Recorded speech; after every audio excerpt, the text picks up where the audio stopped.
Good morning, good afternoon. My name is Arnaud Dibia, and I'm Creative Development Director at Ipsos Creative Excellence, and I will be your host today. I'd like first to welcome you to our first Ipsos Misfits Way podcast, which aims to uncover and explore what it takes to build legendary creative campaigns and brands through the lens of the brand owners, the creative agency leaders who are at the source of the magic.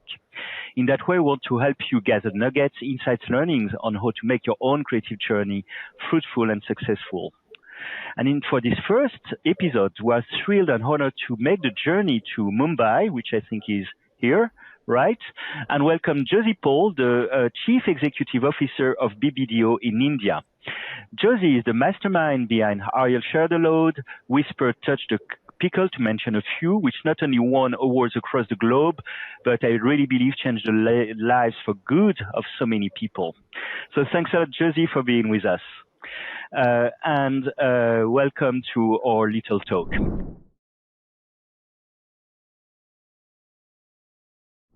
What I would like you to ask you first is to tell us a bit more about who you are and how you ended up working in advertising. Did you always wanted to be in an advertising agency? Well, thanks for asking me. My name is Josy Paul, and I got into advertising as an accident.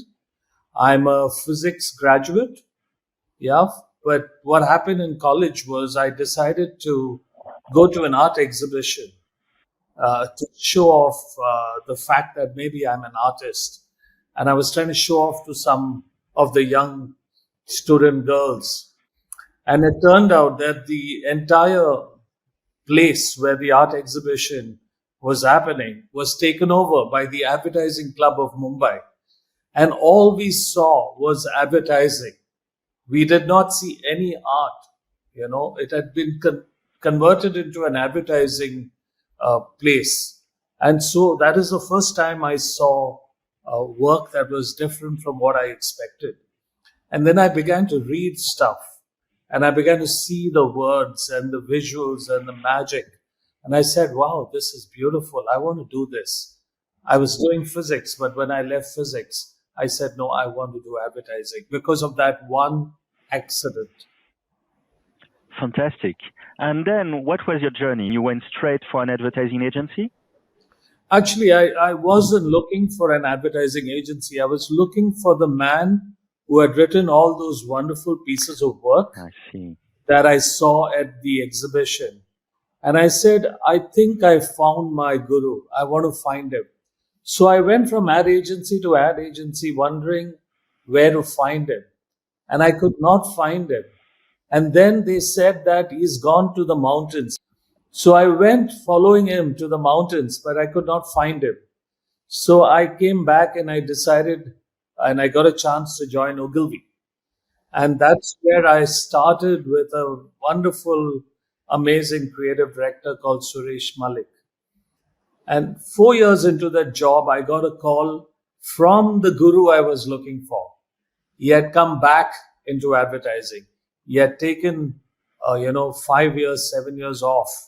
And he came back to restart Low Lintas in India, to start the creative department. And he called me and he said, I heard you've been looking for me.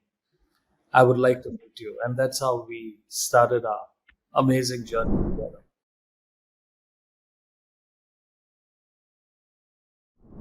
So maybe we can speak a bit about your work, and why not starting with speaking about Ariel. What was the opportunity for you to work on Ariel? What was the motivation? Or did you started working for Ariel? Yes. So, we got a call from PNG, and it was from a gentleman called Sharat Verma, who was at that time the head of Fabric. And PNG is a big company, right? So to get a call from them is a big thing. And I had worked with him before. So there is an element of familiarity, trust, and actually a lot of love. So a couple of years later, he called me to see if we can help him with fabric care and with Ariel. And the issue was they were number 5 as a brand in the detergent category. And he wanted to fight the leader. So he called us and he said, can you start a different conversation for us, which will lead to greater emotional equities for our brand, something that will raise the sentiment of this brand, which is actually very superior, but just superiority is not enough. We need a more human connection. So he was keen for us to start something that was, if I may use the word, conversational. Yeah, that's an interesting word, right? And an interesting way to start a new brief, to say, start a new conversation. Was it the essence of the brief then, to do something completely different and check competition? Well, sometimes, you say, hey, let's do this digital piece. It's not the main piece. Let's do this experiment. So you're not afraid of affecting the brand at its core. And so it gives you that freedom to explore. And one of the things that I think we were bringing to the party was our understanding of where society is going, where media is going, and he wanted that strength to come into play. And I think we had also shown through a series of other works, not just for PNG but for other brands, that we can create greater engagement on social media and greater engagement on the ground, because we really believed in two-way communication. We didn't feel that brands should be talking one way. So we had started this whole thing about creating acts, not ads. And I think that appealed to him. And he said, can you create something for us? And so that's how we got this opportunity.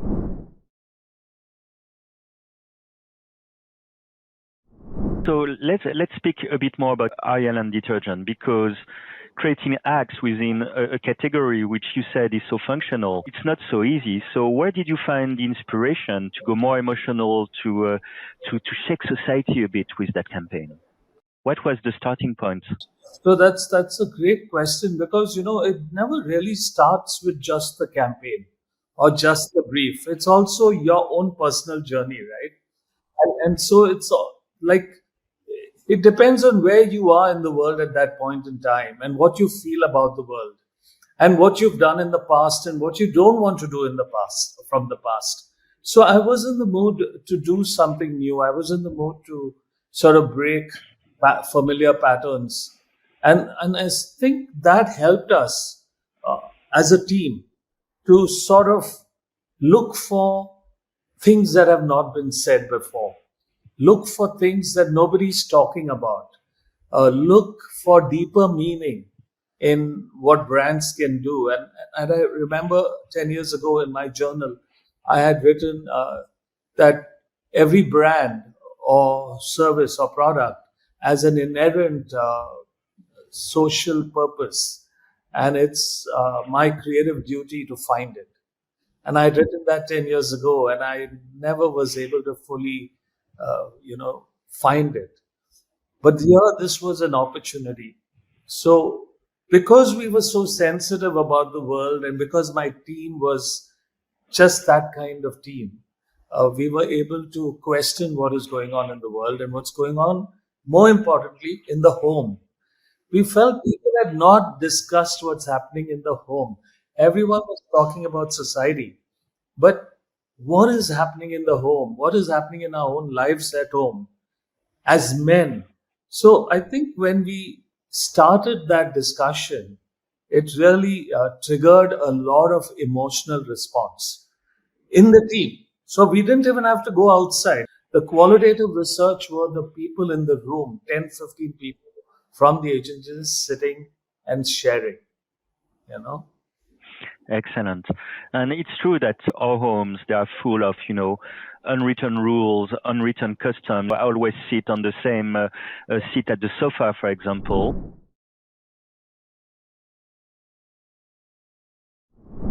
But how did you uncover that truth? So you said that you gathered all together and you discussed. Yeah. So that was the trigger, right? Someone came Yeah. up with that insight. Yes. Yeah, so what that actually that wasn't the answer, that was the environment. So you create that environment where everyone feels that they can share, And then as we are talking about what's happening in the home, many things came up. And one of the things that came up was a young girl who had gone and done some research. She had started checking on data points on the net. And she came upon this little nugget which said that in India, men spend 19 minutes a day on household work, while women spend over 5 hours. Now the thing about that data point is that it did not come out of the blue. It came because of that sharing session. Of course. Because in that sharing session, we were talking about so many elements that are happening in the home, and it was like everybody was very, vulnerable to what is going on in the house. And so that allowed this one young girl to find that data point.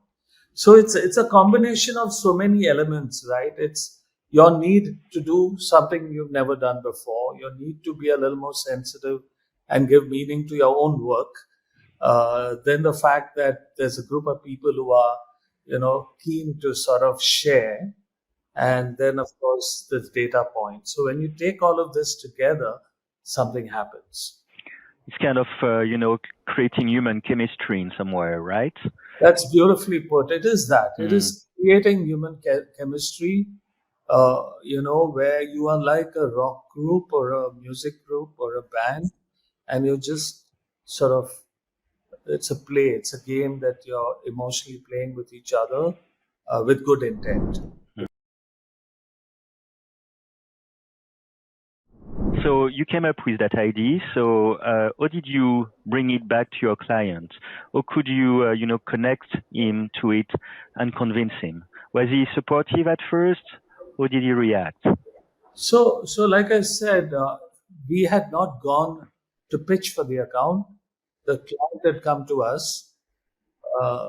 Sharath Verma and his team were already aware that we were a different bunch of people. We had a different way of looking at the world. Our work was being recognized.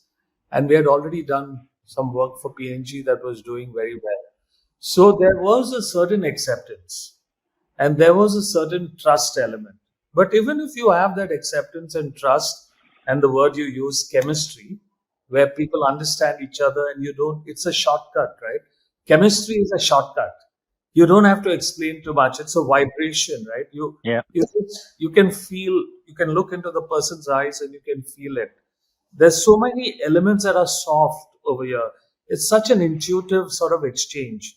So when we went with 4 possibilities in the household, which has not been spoken about, there was a discussion in the room and people were actually very positive.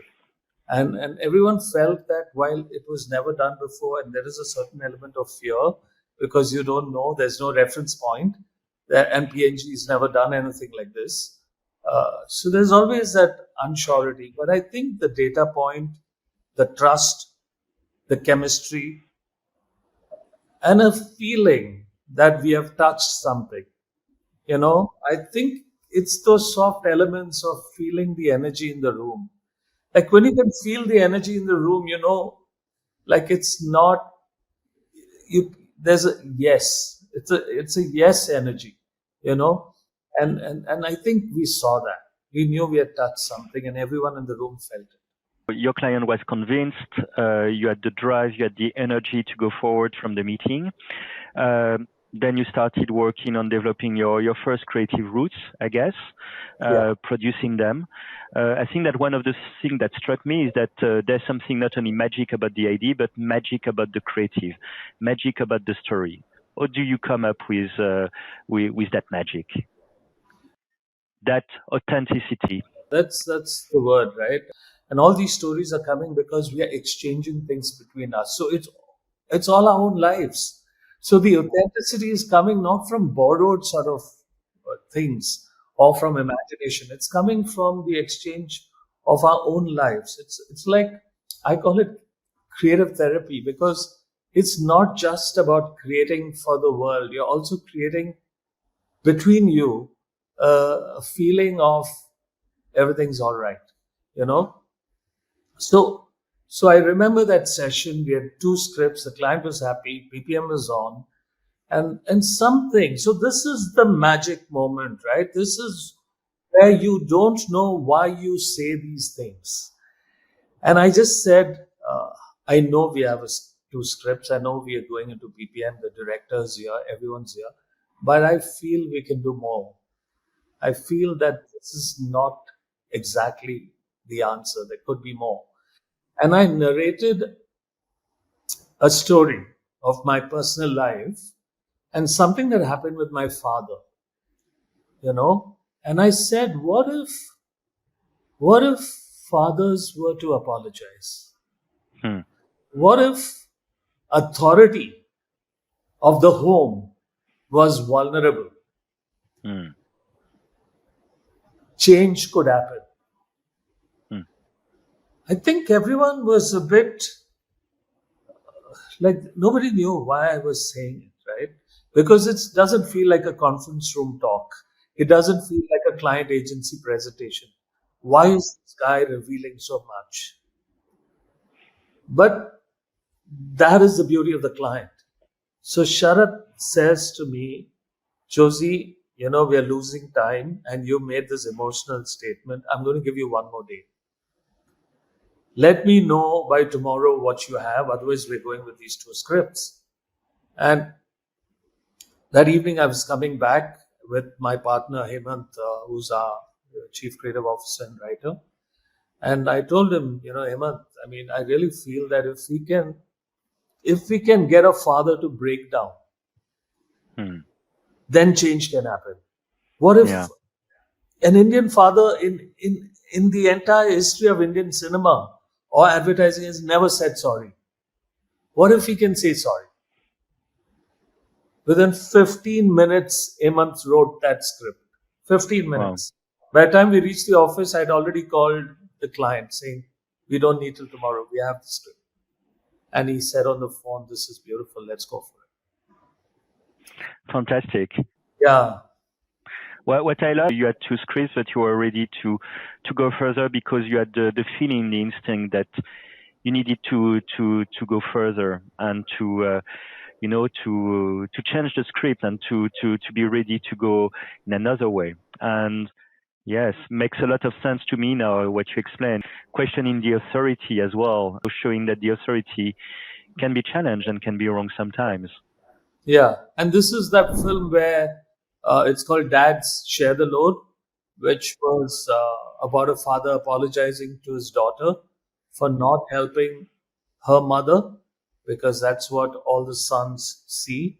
And so the sons continue to do what their father's done. And it's a whole circle of injustice.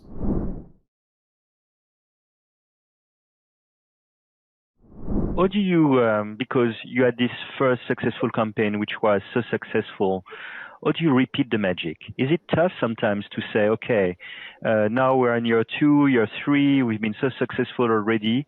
What are we going to do this year?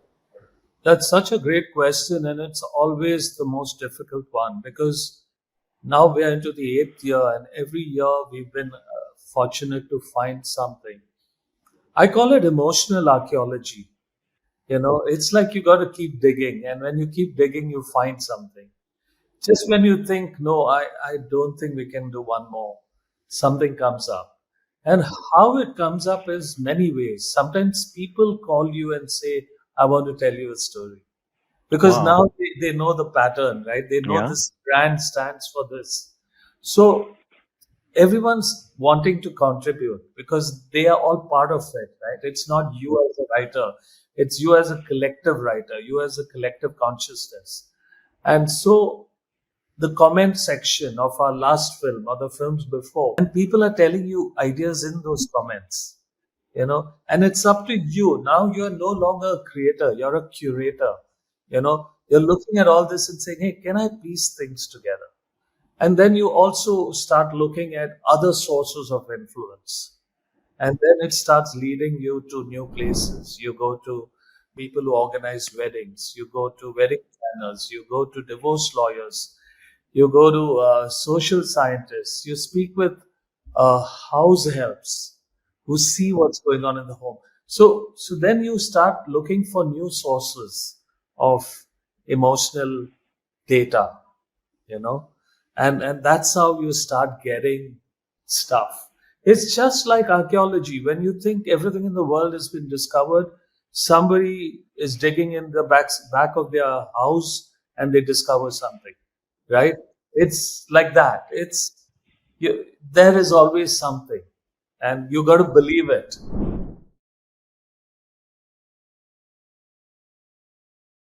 And I love as well that people are coming to you to give you stories, to feed you stories. That's amazing. It means that it's touching their hearts, it's touching their souls, and it's touching their lives. So that's amazing. Did you get anyone who complained, like some angry father, or someone who said, what are you doing, or it was all love you received? Oh, what a lovely question. Yeah, I mean, they're only angry because you made them cry. They didn't want to cry. Yeah, they're angry Yeah. because you made them cry. It's like that. It's just like a inverse thing, a reverse thing. I remember when we did that Share the Load, I got a call from a very senior musician, and he had got his children around him with his wife, and he's apologizing to me, saying he was a bad father. It's crazy, very Yeah. emotional. We've shared your story, shown your ads to many clients across the world now, and it's amazing how always they are crying and having that kind of reaction. That shows the power of your ID. It's moving people, and it's a powerful demonstration of doing acts, not ads, or not just ads. I think that's something that gives back a lot of meaning for the advertising industry.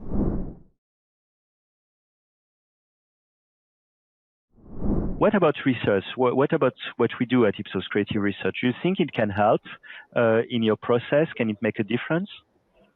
For me, just listening, research for me is about listening, and research for me is about questions. So it's the probes, right? It's like research a social experiment. It's a way of unearthing. It's a discovery. It's human archaeology. I love research because it tells me things I don't know. I want to experiment with research all the time. I don't want to follow a set pattern. Yeah. And I feel, okay, so there's a beautiful person who can interview people, or you can do quantitative or qualitative. Even in quantitative, is there a way to sort of get people to say things beyond what the yes and no is, or the basic things are? So it's almost like I Q&A, if done rightly, whether it's focus groups or any other format that you have, always reveals something. So for me, research, it's not research, it's revelation. I don't look at research and research, because then people feel research, it's actually search. It's not research, it's search. And the research was there before there was Google. And search is what, I love about research, that you're always seeking, the seeking Yeah. part. I think that's the most fascinating fact about what we do. When we uncover things or help clients or creative partners to uncover new things, Yeah. to do that kind of search. So the other day, thanks to you, I got invited, right, in August, September, for the Ipsos India's sessions. It was so amazing to know that nostalgia, for example, is Yes. becoming a big part of Indian consciousness. There were so many elements that were revealed to us. I came back to the office and I said, guys, we should talk about what I just experienced. So it's important. Yeah. I mean, maybe I'm just so open to whatever you can give me. I'm hungry. When do you think research or search is most useful in your creative journey? What is the best moment where you could tap into research? Is it in the Yeah. middle? Is it at the start? Is it at the end? What's your personal feeling? For me, explorative research is something that I love. And then after the work is done, or when the work is being discussed, nuanced research that tells me, okay, we have an idea, but now let's see the nuances of it. I love that. So maybe I'm talking very qualitatively. I'm not talking about percentages and quantitative. I'm talking about stories and human dynamics. So yeah, so the explorative part to arrive at the idea, and after you've decided as human beings about the idea rather than the subject deciding the idea, uh, the nuances of that idea. Because then uh, the subjects are responding to the idea but giving you gems that you Yes. have never thought about. So these two sides, not the middle. I like the beginning and the end.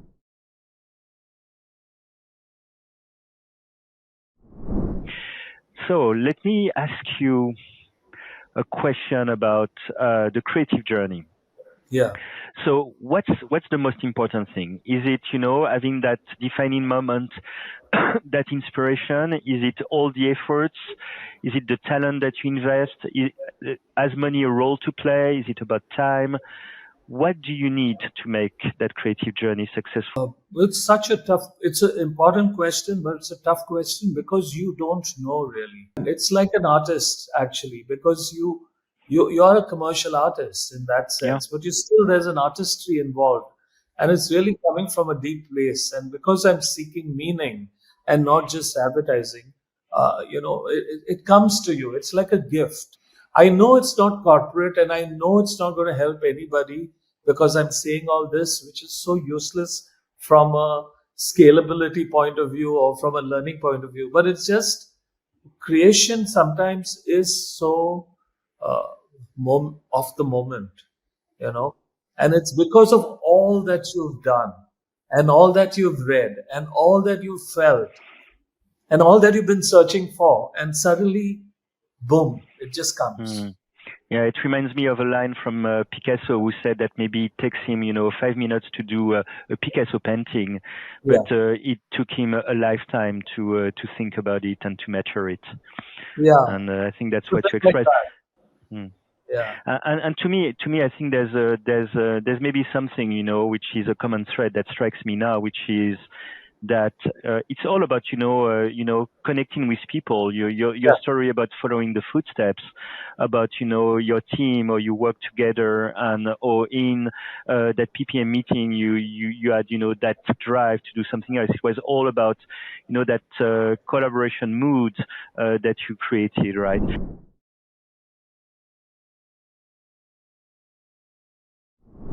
So I think that the question, Josy, is that one of the key learnings of the Misfits way is that empathy is a key driver at ID stage, at insights and ID stage, to make a big ID successful with people and resonate. So what do you think about that? Is that confirming what you've seen, that the inside, the ID, they need to resonate with people? I've always felt that uh, creativity is changing, and uh, I feel today creativity is sensitivity in a world where no one is listening, Hmm. because so many people are talking, so not enough people are listening. And empathy is a way of listening, right? I mean, to feel empathetic is to really uh, have this deep listening ability, which then reveals things to you, and it's like a gift. So I say that creativity is the return gift of empathy. And when you get that gift, you're really able to create beautiful things. So I would say that is definitely one of the most uh, real, authentic gifts of creativity and branding that actually is rewarding to you as a creator. So you're not just creating for someone else, you're creating and recreating yourself in the process. So it's also for the self. I think that's a great way to put it. That not only it's important for the brand, for the campaign, but also it gives back to you as well when you do that. Get that as well. Okay, beautiful. Thank you.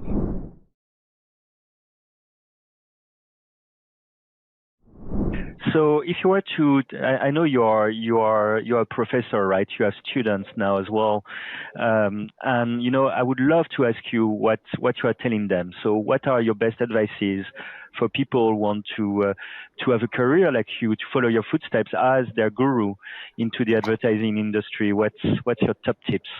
What do you advise them to do? So my entire module, while it's called Creative Development Program, I don't tell them how to create an ad or a brand. I tell them how to find their own unique voice.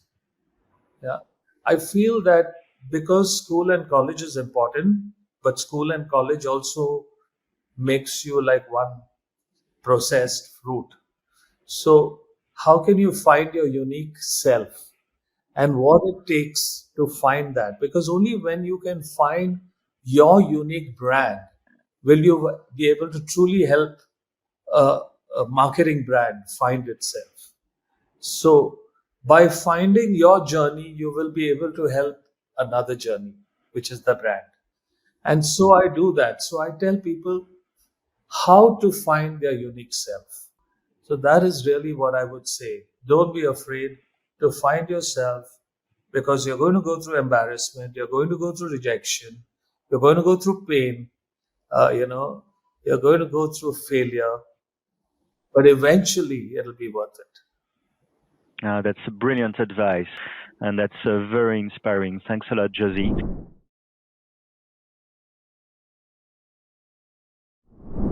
My last question: what is your next challenge? What is your challenge this year?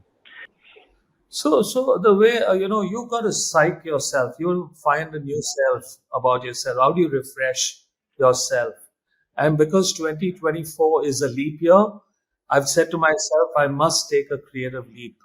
And so I'm trying to see if I can experiment with spontaneity as an element of creativity, which means that can I, with no time spent, offer clients immediate solutions with, like if there's a brief, then within like less than a day, in like half a day, can I come up with a solution and offer it immediately?